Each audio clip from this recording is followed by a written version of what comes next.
Why doesn't your CRM talk to your accounts? It's a question I hear constantly from charities and professional services firms. You've got donor or client information in one system, financial data in another, and somebody, usually the most expensive person in the organization, spends hours every week manually copying data between them. The answer usually is history. You bought the CRM 5 years ago to solve one problem. You bought the accounting software 3 years ago to solve another.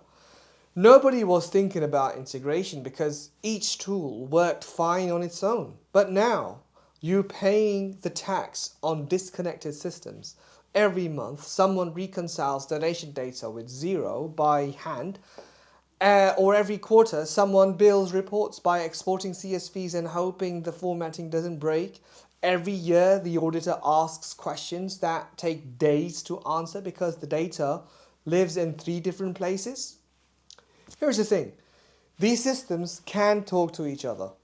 Modern software has APIs, i.e. application programming interfaces, that allow different tools to share data automatically.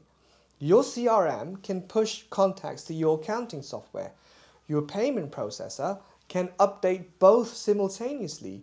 Your reporting can pull from a single source of truth. The integration work isn't trivial, but it's not magic either, and the ROI calculation is pretty straightforward. How many hours does your team spend on manual data entry and reconciliation? What's that time worth? Your systems were built to serve you. If they're not talking to each other, that's a choice you can change.